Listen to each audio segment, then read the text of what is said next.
The cliffs and rocks on the shoulders of the road have served as a haven for the baboons for decades now. In recent years, however, speeding drivers who ply the road are posing a real threat and endangering the existence of the species. My colleague Latif Idris visited the area and has come through with the following report.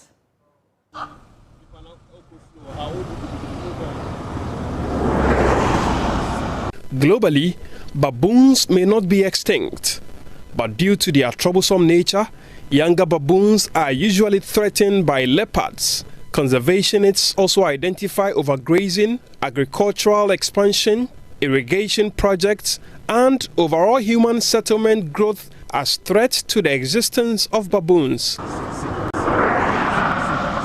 However, in recent times, it appears reckless driving is the real threat to the life of the baboons on the cliffs of Shire Hills. It's a somber mood here for the baboons on the Tema Akosombo stretch. I mean, this particular enclave has been the safe haven for this particular species of baboon. But just as we were driving past, we realized that one of the baboons has been knocked down and killed by one of the speeding vehicles on this stretch. We happen to find some of the forestry guards here who have come to the scene to in attempt to, bring back to life this baboon. It's so sad for a wildlife animal like this baboon to, lose its life because of speeding. But sometimes it happens due to the fact that over speeding sometimes kills some of these species. Mostly people feed them. So in trying to feed them, they try to be on the roadside, and then a moving vehicle just knocks some of them. It's a challenge that we sometimes do encounter, but we are trying our best, even though we have signages all over. But still, we are doing our best to help curb all these issues. Yeah. People unknowingly or knowingly try to have their way by killing them. Yeah, so it's a big challenge. And if possible, we'll plead with the highway authority if road signages and other ramps you would say can be mounted so that we can help curb this issue.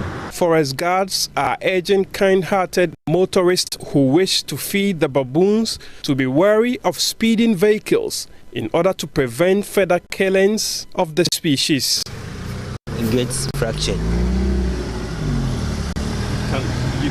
It's dead. You mean it's dead? Yes. This enclave has for decades been the safe haven for baboons, but it appears that gradually it's becoming, an unfriendly environment, all because of speeding vehicles that are plying this road.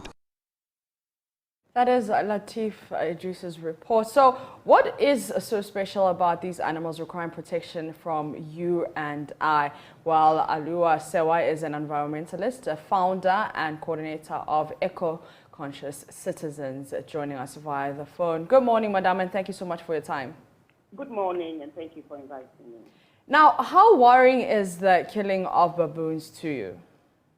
Well, the killing of any species is worrying because it's completely unnecessary. As the previous speaker has said, there are systems we can put in place to ensure that this doesn't happen. The signage warning drivers that there are baboons around, so they should reduce the speed. You can even put speed ramps. And you can make it an offense that if you knock down the baboon, you would be fined or whatever, to encourage drivers to be careful and to be mindful of the fact that there are baboons there. Baboons are part of the ecosystem, and every species has its value. One of the values they have is that they aerate the soil, so they make it fertile. Okay. And, hello? Yeah. Every animal in the chain has its value. To digress a bit, you think of snakes as poisonous beings and things that you don't want to kill. It might interest you to know that in Australia, with the Nature Conservation Act, it's an offense to kill a snake. You can be either fined $10,000 or for 2 years, because snakes have a role to play. For instance, they can reduce the rat population. So every species has its role. That is why the good Lord made them. And ours is to protect them. We can't just take over their habitat and then drive recklessly and knock them down. We need to be mindful of our activities. So you mentioned speed ramps and fines. Signage. Signage. Okay. So I just want to, zoom into, like, for example, the speed ramps. I mean, this is a highway. That's the first thing. How feasible would this be? And the second one, fines. Who will monitor this? Well, if you have cameras there, that's one way of monitoring. Okay. I mean, at the end of the day, we need to, first of all, the realization that baboons have a role to play.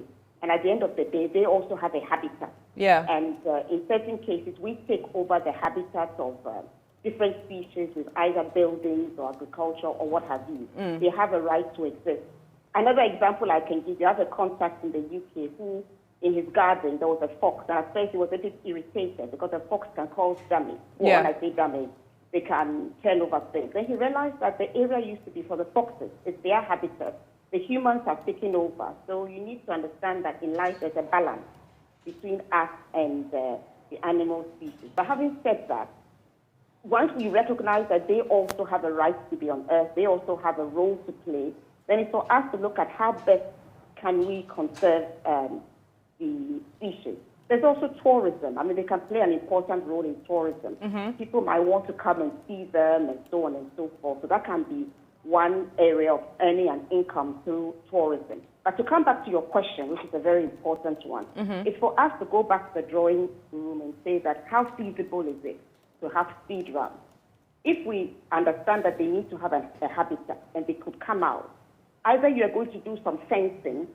I don't know how feasible and expensive it is, or you might need to do some fencing to prevent them from coming out, or warn drivers, do not speed, whether it's a highway or not. We may need to reconsider how we ensure that motorists are mindful of the fact that there are baboons who might come out and that they should not be killed. If there's a fine for killing them, you can have cameras there so you get the car number and you can deal with them. Where there's a will, there's always been a way. The important thing is to have the will. We shouldn't see them as an inconvenience, but as a species that has a right to be there. And therefore, how do we draw a balance and let them live whilst we also go on with our activities? And I get what you're saying, that they do have a right to be there, which is all great and stuff. But have we ever thought, what about relocation? If we think about relocation, would that cause any harm to the environment? Or relocation is out of the question? Relocation is a very interesting one. Even when we ask human beings to relocate from the place where they've got ties to, they've been there for a very long time, we find out that they have problems with them. I mean, like you rightly said, what we need to do is to go to the drawing room. Once we understand that they have a right to be there, and that a balance must be found, then yes, if you think that there's a place where there's a vast land and it's a place where it can be, because they are where they are, because sometimes it's best for their health and their growth and everything. But there are certain persons who this is their direct field, so they will be able to properly advise on this. But even when you move them, which I'm not quite sure is the way forward in this particular case, assuming that we did, we would still continue to have problems as the populations grow and agriculture. There'll be another problem with the baboons. So we need to, first of all, agree that they have the right to be there. They were probably there before we came along. So why shouldn't we then, when I say relocate, why don't we rather put the onus on us to find a way of protecting them rather than them leaving? Because I think they were there before we came. I stand to be corrected. Right. So it's for us to then say that how can we continue to allow motorists to use the road, knowing that the baboons may come out, and to ensure that they are protected. We can maybe put a speed limit. You don't have to speed because on this particular stretch, you know that the baboons might come. And as I said, apart from the function they provide, they can also help with tourism, which can bring much needed income to this country so that we can move away from mining, community mining, which is poisoning our waters, and start realizing that there are other areas we can get an income from.